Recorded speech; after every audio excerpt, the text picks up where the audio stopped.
2 morts et une vingtaine de personnes toujours recherchées. Difficile ce matin encore d'établir le bilan du passage de la tempête Alex dans le sud-est de la France. Les dégâts sont impressionnants et de nombreux villages restent coupés du monde, sans eau ni électricité. Les sinistrés doivent être élitreillés jusqu'à l'aéroport de Nice où nourriture et vêtements leur sont distribués.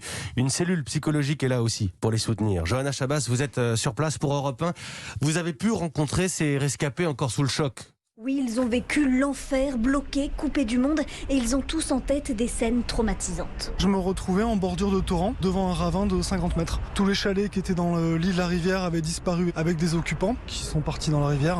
Le quartier était rasé. Vous ne voyez même pas une dalle ni une poutre. Vous pensez qu'il n'y a jamais eu de maison dans ce coin-là. C'est inimaginable. Elle faisait 12 mètres de haut, la rivière. J'ai tremblé toute la nuit, j'arrivais pas à me contrôler.